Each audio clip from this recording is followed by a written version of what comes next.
رحيم عشاق ومتابعي شاشة نايل سبورت في كل مكان، السلام عليكم ورحمة الله وبركاته.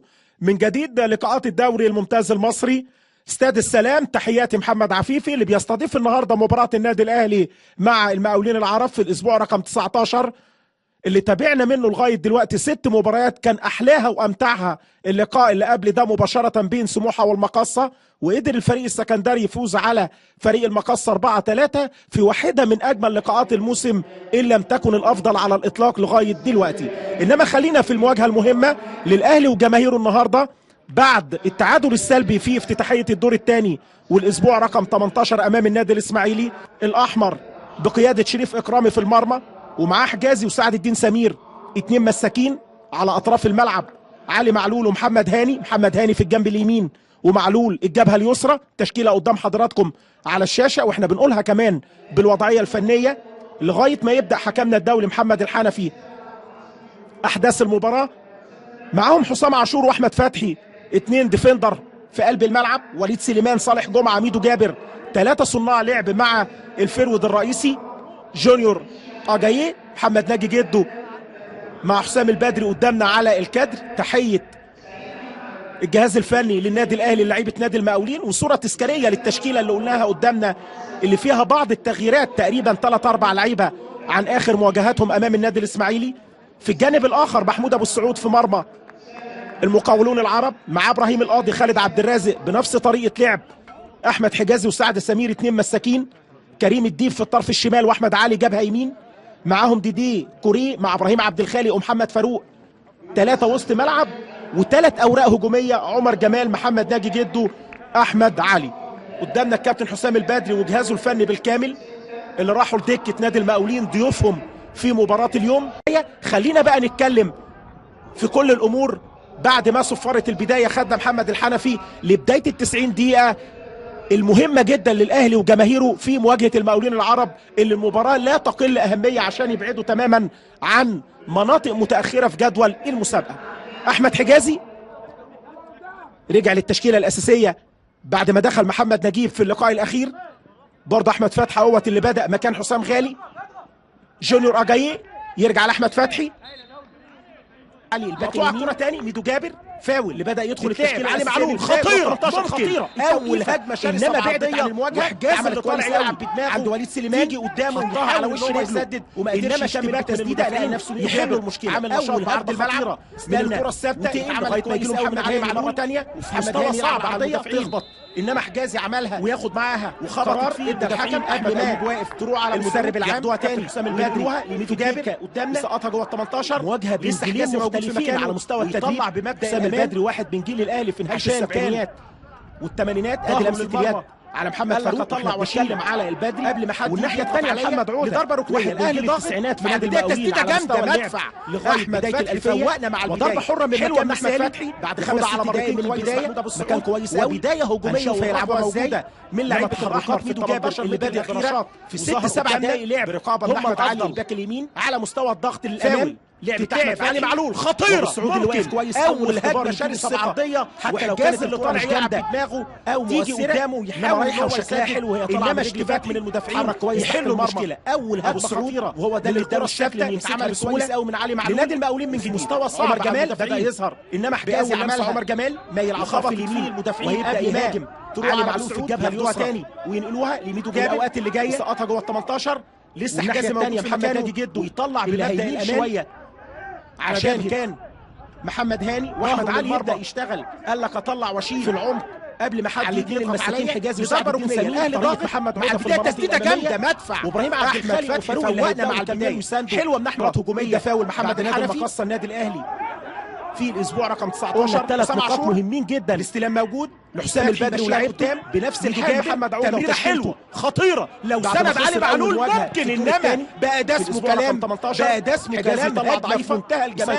الاهلي بشراسه على ساعات المقاولين العرب، وتمرير حميدو جابر محاوله من الاجتهاد الفردي لاحمد علي، شوف اللي ضغط كويس على المدافعين ووجه نفسه بعد ما كانت كل الفرقه حاسه انه يلعب في اتجاه محمد هاني، انما راح بتمريره بال سم يا ولد يا لعيب يا ميدو يا جابر وعلي معلول، انما واقف كويس قوي واخد مكان مثالي، انما النهايه والفينش بتاع الهجمه ما كانش بالشكل المطلوب من علي معلول. انما في فاول لحسام البدري ومحمد فاروق، بنفس الحال محمد عوده وتشكيله، انما فاول على فاروق. ودي اللعبه اللي قبلها اول مواجهه اللي عملها احمد علي ما كانتش جامده، انما اكرامي واقف كويس، حجازي يطلع ضعيفه ايده يسيطر عليها احمد علي، يلعبها بليسنج، انما شريف اكرامي يشيلها من فوق واقف كويس ويحط ايده فيها من تحت العارضه، محاوله من الاجتهاد الفردي لاحمد علي اللي ضغط، ترجع الكره لورا عند حجازي، استغل الكره القصيره اماميه ملعوبه، سددها. الدور الاول كان 2-0 للنادي الاهلي. في مرمى محمد نجيب حب يعملها بليسنج، وعبد الله السعيد محمد نجيب موجود على الدكه، عبد الله السعيد خارج التشكيله بلعب من اللقاء اللي فات خارج الملعب الى بعرض الملعب بسرعه، يفتح محمد فاروق، تتلعب وياخدوها عن طريق صالح جمعه اللي بيمشيها جامده قوي على وليد، جامده هيحلق عليها المدافع خالد عبد الرازق، وخد منها ضربه ركنيه وليد سليمان اللي شاكس ولعب في كوره ميته اللي فاتت. وليد سليمان قدامنا مع خالد عبد الرازق اللي حب يحلق عليها، انما بمهاره خلصها زي الجراح كده، كوره ميته خلاص، انما لعب عليها كويس قوي وليد سليمان. ودي هجمه لصالح جمعه برضو كان بيحاول يلحقها من الطرف الشمال، ورد فعل حسام البدري كأن حاجه نادره من حسام ان هو يضحك في رد فعل داخل الملعب. ضربه ركنيه موجوده، احمد ايوب لسه بينقل التعليمات. الاهلي اكتر سيطره، اكتر تواجد، واكتر رغبه هجوميه، انما بدون شراسه حقيقيه. بعد الدقيقه ال10 بيوصلوا ال18، انما المدافعين بيحلوا. تتلعب الضربه الركنيه، ابو السعود يطلع بالبوكس للمره الثانيه من نفس المكان، سعد الدين سمير يصطدم بالمدافعين. اللعبه قدامنا اللي طلع فيها سعد الدين سمير وابو السعود اللي لعب بالبوكس مع زمايله المدافعين قبل ما يطول الكوره. سعد سمير ان شاء الله يقوم سليم، طلعها كويس خالد عبد الرازق هو اللي راح لها وشال، وابو السعود كان يا دوبك في ظهره مع سعد سمير قلب دفاع النادي الاهلي، برضه من اللعيبه اللي سجلت سعد سمير الموسم الحالي جونين. قلت في كل خط من الخطوط من لعيبه الاهلي اللي موجودين، سعد سمير في الخط الخلفي مسجل جونين، علي معلول مسجل جون، احمد فتحي في وسط الملعب مسجل هدفين، وليد سليمان من اللعيبه اللي سجلت، واجاي ادي 4-5 لعيبه من اصحاب القدرات التهديفيه في تشكيله اليوم. يلعبها صالح جمعه لورا، علي معلول يرجعها تاني لصالح، يلعب عرضيه في منتهى الخطوره، ضربه الراس، اجاي عاوز يلحقها جامده بره الملعب. محاولات هجوميه موجوده في غياب جزئي لصناع اللعب اللي يوصلوا بتاثير متواصل وضغط على دفاعات خالد عبد الرازق طوال الوقت وابراهيم القاضي. صالح جمعه اللي انا بقول لغايه دلوقتي ادواره الهجوميه مش واضحه بشكل كبير. ميدو جابر، وليد سليمان، التوليفه تحس انها اول مره بتلعب مع بعض في وجود اجاييه هو الفيرود الرئيسي. عماد متعب على الدكه النجم الكبير، غايب مروان محسن اللي كان موجود مع المنتخب ان شاء الله يرجع سليم من الجراحه اللي هيعملها. علي معلول من الجبهه الشمال، عرضيه في منتهى الخطوره، يشيل ويطلع مره ثانيه. كريم الديب اللي دخل لجوه كويس مرتين ثلاثه، كريم الديب تحركاته النهارده اكتر من رائعه، اللي مدينا ظهره الراجل رقم 30، شفناه مرتين بيغطي ويروح في ظهر خالد عبد الرازق وابراهيم القاضي. تتلعب الضربه الركنيه بسرعه. واحد يقول لك يا عم اهم حاجه ال3 نقاط، ماشي العب وخاطر، هو كده. تروح الكره في الجبهه اليمين، احمد علي الاستلام، راجع لورا صالح جمعه، عمر جمال بكعب رجله يحطها تاني جوه الملعب بشكل حلو. احمد علي وسط 3 لعيبه، محمد ناجي جده يا ولد يا لعيب، يخلصوها. اول عمل جماعي هجومي للعيبه المقاولين العرب في لقاء النهارده يوصلوا بيه في الجبهه اليمين. محمد ناجي جده اصحاب الخبره هم اللي خلصوها، علي وجده وعمر جمال، 2 فيهم لعبوا للنادي الاهلي، محمد ناجي جده واحمد علي اللي كان منطلق من الجبهه اليمين. ياخدوها ويروح عن طريق عمر جمال مره ثانيه من وسط ملعبه بعرضيه. عمر جمال شوط مش حلو، السيطره موجوده، انما النهايات كانت مهمه، مفيش اختبارات جديه، ما قلناش تألق ابو السعود، ما شفناش حاجه على اكرامي. قال تحس ان عوده يقول لك احتفظ بالكوره وانهي الشوط الاول بتعادل سلبي، وال45 دقيقه الجديده يلعب بفكر تاني ويحاول يخطف في اي وقت من المباراه. لو الاهلي فتح شويه في المناطق الدفاعيه، تسديده جامده، انما برافو يا اكرامي، فوقتنا اللي فاتت دي مرتين المقاولين بالابتكار الفردي، مره عن طريق احمد علي ومره محمد فاروق اللي دخل واقتحم، وحسام البدري رجع بقى لطبيعته بيزعق للاعيبته وبيكلمهم على الهجمه الاخيره، انما اكرامي قافل في الزاويه الضيقه كويس قوي، يطلع هجمه ليه لعيبه نادي المقاولين اللي قلت مستنيين الدفاعات تريح شويه كده ويفاجئوا بهجمه زي ما عمل محمد فاروق. ضربه ركنيه موجوده مع اخر 3 4 دقائق.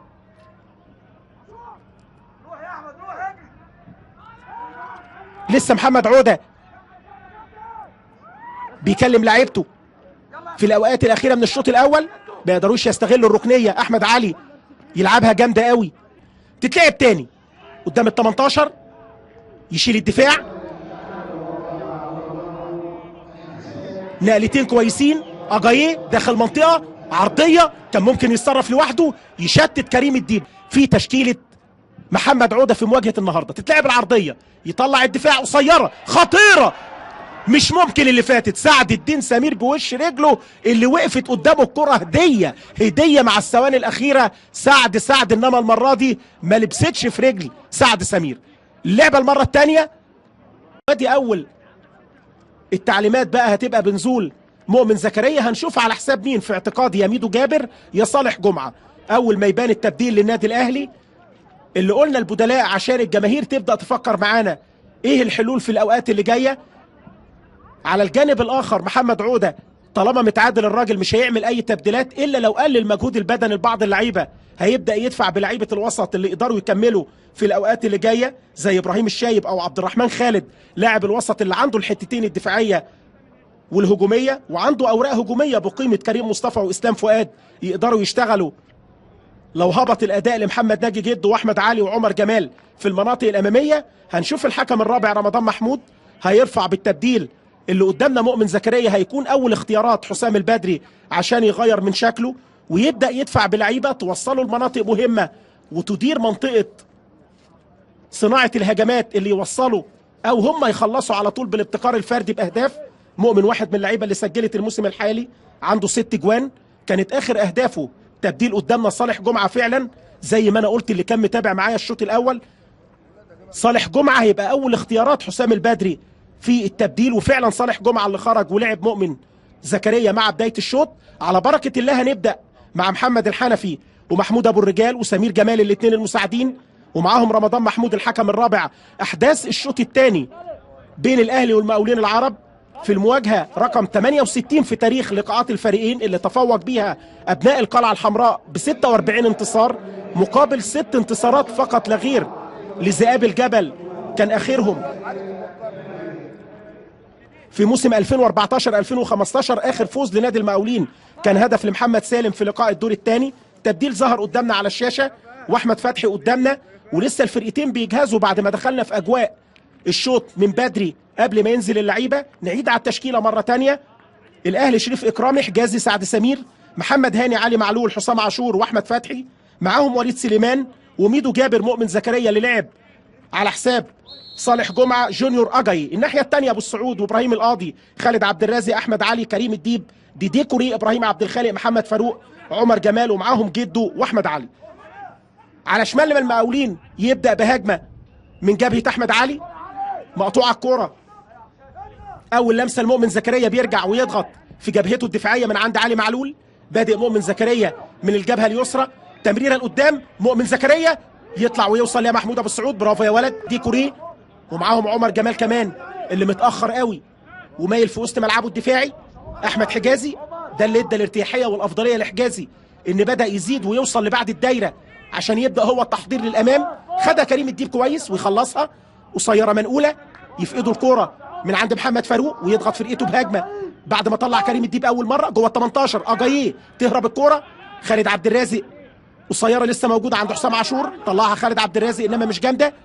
علي معلول 3 نقلات كويسين. مؤمن زكريا ممكن عرضيه خطيره على الارض، يطلع الدفاع، ترجع لمؤمن، مؤمن لسه جوه ال 18، ميدو جابر لمؤمن، خطير شرير، ممكن العرضيه بقى ده اسمه كلام. مؤمن زكريا مش ممكن يا مؤمن، لسه لغايه دلوقتي ما لعبوش. احمد علي بيتحرك داخل ال 18 وياخدوا منها ضربه ركنيه. المكان اللي كان منه الفاول افضل من الضربه الركنيه بكتير. تملي تبقى الفاولات اللي بره ال 18 من على الجناب شويه بتقرب من المنطقه، الزاويه احسن ان انت تعمل عرضيه بشكل نموذجي، انما يفقدوا فاول من مكان مهم يروحوا بيه لضربه ركنيه تتلعب لديدي كوريه، يردها تاني ديدي خارج ال 18 عمر جمال، عرضيه خطيره يطلع الدفاع في منتهى الخطوره، انما يطلع الدفاع الاهلاوي للامام. خدها تاني كريم الديب. بص كريم الديب جاي منين؟ جاي من الجبهه الشمال. كريم الديب مش ممكن رقم 30 هيرجع مكانه. ايه اللي جاب الراجل ده هنا؟ ايه اللي جاب القلعه جنب البحر؟ مش ممكن. هيرجع تاني كريم الديب بعد ما نقل نفسه كأنه هو الباك اليمين وعمل عرضيه جوه ال 18 تروح لمحمد هاني الظهير الطيار من الجبهه اليمين. هاني اللي بيرقص حلو يا ولد يا لعيب مؤمن خطير. مش ممكن يا مؤمن وموحد بالله بقى ده اسمه كلام. حسام البدري ايه بيقول لك اطلع من هدومي؟ مش ممكن. محمد هاني عمل كل حاجه في الكوره. هاني اللي بيرقص زي الحلاوه لمؤمن زكريا عمل الصعب كله، انما الاخيره واللمسه بره الملعب. بص شوف محمد هاني واحد والتاني والتالت رقص فرقه المقاولين بجماهيرهم كمان لمؤمن زكريا. نيم ابو السعود ونيمنا كمان، انما فوق العارضه. مش ممكن الخطيره اللي فاتت. محمد هاني ايه يا ابن الجمال ده؟ ومؤمن زكريا احمد علي الزحلق خدوا واحده على الجليد، كان هيبقى هدف عالمي بيضيع من محمد هاني. حسام البدري بيقول لك اعمل ايه؟ انزل اجيب الجون انا؟ مش ممكن. مهنه حرق الاعصاب، مهنه التدريب، عشان يبقى نقطه ربط مع الخط الامامي. في الجبهه اليمين المره دي مؤمن زكريا ينقل نفسه مع كريم الديب بقفل عليه. مؤمن هيجي من تحت محمد هاني، دخل للعمق. مؤمن زكريا هات وخد حلو خطير. مؤمن عرضيه الناحيه الثانيه، وليد سليمان لسه في الخطوره موجوده، يلعب العرضيه. مش ممكن. هجمات الاهلاويه دفاع للمقاولين العرب خرسانه جوه ال 18 بيطلعوا ويتعاملوا. اسلام فؤاد والهجمه المرتده بقى في اثاره في اللقاء. الاهلي بيروح بشكل اسرع نسبي من الشوط الاول، والمقاولين عاوز يعمل مرتدات سريعه لا تكتمل حتى الان. محمد فاروق يرجع بيها لورا لعمر جمال، لفاروق من جديد يلعبها فاروق على جنب. متعب لجونيور اجاييه تقل واستنى شويه. محمد هاني ضم لجوه، عرضيه خطيره، لمسه، جول. ايه يا ابني ده؟ مش ممكن يا متعب. هو ده الكتالوج بتاع الاجوان. حكيت عنك كتير ما خذلتنيش يا متعب. بدماغه يسجل، بودنه يسجل، بصدره يسجل. عماد متعب جول. بص فرحة اللعيبة. بص عماد متعب بعد اقل من دقيقة. ايه الراجل ده؟ خطير شرير يا متعب. 1-0 للاهلاوية مع الدقيقة 75. مش ممكن. عماد متعب تعبتنا يا متعب. جول. بص البدري بيحكي له الحكايه، قال له انت هتروح في الحته دي، الراجل اجاييه هيلعب لك العرضيه وانت يا متعب تخلص لنا الحدوته من اولها. انما بص اجاييه، وبص الترقيصه، وبص العرضيه البلسم، ومتعب ايه بجنب دماغه شايف الجون كأن مرايات بتاعت عربيه. بص شوف متعب بيعمل ايه. بص يا سلام على السحبه. ايه السحبه دي سحبة رخص يا ابني. ايه اللي عملها اجاييه دي؟ بص الترقيصة، بص السحبة، بص العرضية، ودماغ متعب دماغ تتلف في حرير، تتحط في المتحف يا ابني. دماغك دي حلوة. 1-0 للنادي الاهلي. المقاولين عمل جيم دفاعي جيد، انما عماد متعب جون في منتهى الجمال والروعة. بص بدماغه في اي حتة، في دماغه دي متبرمجة. رجله في الملعب سعد الدين سمير، وكان الخيار الاول لحسام البدري في مواقف كتيرة بجوار حجازي. تتلعب الكرة في منتهى الخطورة. مؤمن جول. يجيب لك الصعب مؤمن زكريا. مؤمن بتاع اجوان، مؤمن مش بتاع هجمات سهلة. جول. خلاص فتحت. هو بيبقى جون يحل لك المشكلة. مؤمن زكريا يستغل الخطأ الدفاعي ويعمل انفراد ويسبق ابو السعود ويجيب الهدف الثاني.